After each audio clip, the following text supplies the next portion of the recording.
Hey everyone, Spider-Man 1991 back again. Alright, and I'm going to start the comic portion of what I want to do with my vids. And we'll start off with a very popular story, arc, crossover thing, Batman Reborn. Yes, for those who didn't know, Batman did die. I have the deluxe to know how it ended in the series of Batman Detective Comics by Batman, rest in peace. It's worth about, they don't have it in hardback, it's worth about, how much, wait, here we go. Yeah, $25. Okay. Yeah, and, also, you know, Batman, it's coming out, there are 4 different Batman titles out that have different things.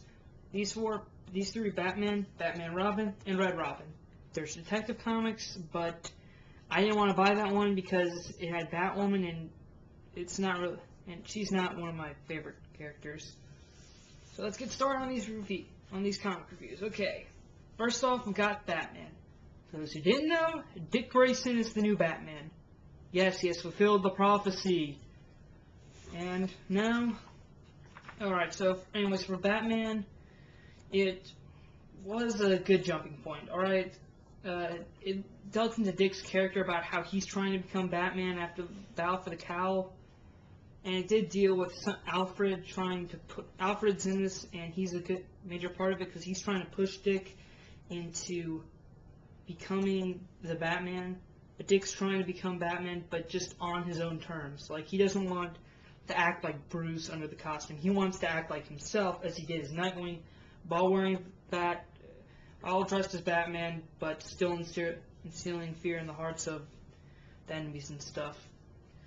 And this issue does mention Damian, about how Damian's in the care of Alfred and Dick because, well, you know, boy needs a father, and Dick's trying to become that. Dick's trying to become the father figure to Damian, just like how Bruce was for Dick when he lost his father. Right? And, let me see here. And the villain, towards the end, which is probably what they're leading to, is Scarecrow, who has a ton of fear gas on Gotham Bridge. And it's kind of an homage to Batman Begins. Not a bad way to kick off a new Batman story. And this was pretty cool with Dick finally wearing the Batman costume. Because in like the first few pages of the story, it's just he's wearing his Nightwing uniform in the Batmobile, and he's using the Batmobile to stop people, but he needs to get out of the car and still be Batman to let people know that he's still out there. Alright, Batman was pretty good, though. I mean, it's not the best, but, you know, I give it an 8 out of 10. Alright, next up we have Batman and Robin, #1. This was written by Grant Morrison, drawn by Frank Quitely, and they were the guys behind All-Star Superman. Yeah, it was a 12-issue miniseries, and this is Volume 1, which collected 1 through 6, and Volume 2 is out, but it's only in hardback, and I'm waiting for when it comes out in paperback so I can have them both. Alright, well, Batman and Robin. Once again, Morrison and Quitely did add a bunch of Silver Age stuff like they did with All-Star Superman. You can see the Toad villain, and didn't notice this I read it a second time, but there were sound words there, boom, boom, like, you know, pow, biff, bunch of other weird made-up one-syllable words. Wait. Biff?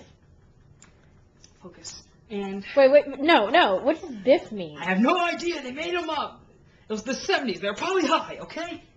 This is the cool part about the issue. The flying Batmobile. It was just pretty cool. A flying Batmobile. And it still is about the whole Dick trying to be a mentor to Damian, but Damian's trying to reject him. You know, he's saying that if Dick's not up to it, he's taking over the costume and stuff. You know, it's kind of like the opposite of how Dick felt about Bruce. And there's this weird Toad guy who's the villain. I just didn't get that. Oh, and the cool thing about Dick, though, is that he's setting up his own base. He's not using the Batcave. He's using the base under... He's pretty much setting up a bunker under Wayne Towers, in like the same manner Bruce did in Dark Knight. If you haven't seen that movie, please exit out of this video and go to Blockbuster or Hollywood Movie or wherever rent a copy, buy it, whatever, watch it, then come back and watch the rest of this, okay? That's all I have to say because it's pretty awesome. And, well, Damien is starting to turn around a little. I mean, he did say thank you to Alfred. He's starting to act less like a spoiled brat. Guess having your parents killed would do, having your dad killed would do that to you. And the villain for the first story is pretty much just like an evil circus. It's kind of good, but I still want to see it develop more. You know, it's only the first issue, and this was a pretty cool shot. You know, coming down the Batmobile from the bat signal. Well, and another thing that they did in this one that they probably didn't do it anywhere else is a teaser page for what's going to happen. Obviously, a tie into Blackest Night, coming out in July. Alright, for Batman Robin #1, I give it an 8 out of 10.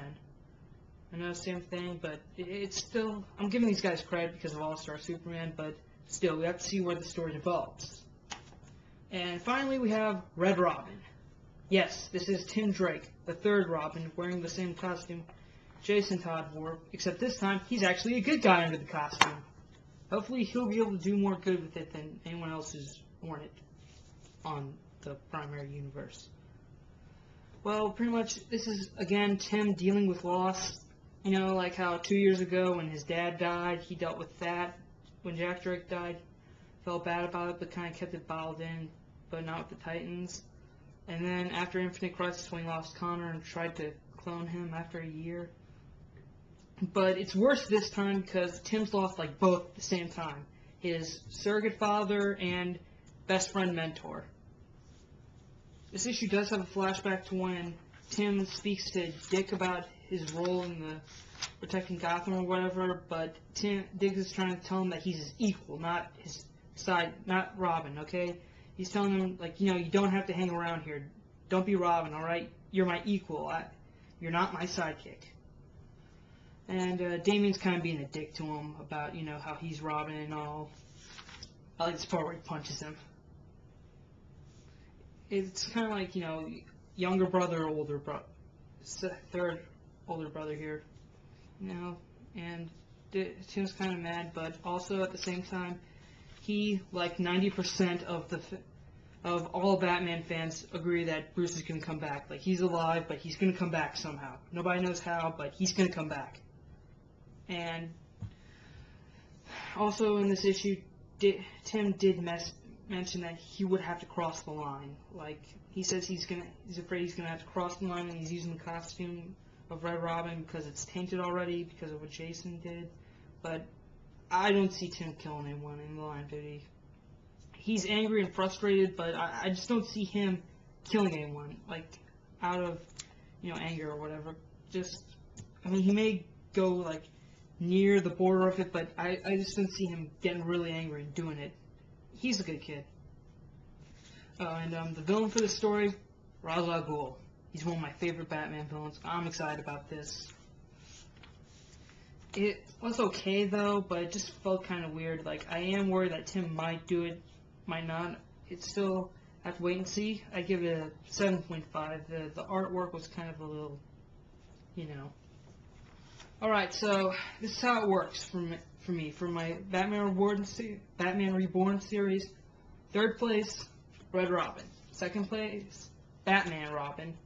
And first place, Batman, because it's called Batman Reborn, not Batman and Robin Reborn, alright? I just want to focus on Dick as Batman right now, just because he's the new Batman.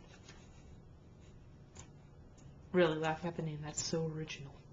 Alright, so, guess that's all, and tomorrow is Wednesday, so I'll get some new comics and I'll review them. So, Spider-Man 1991, signing you off.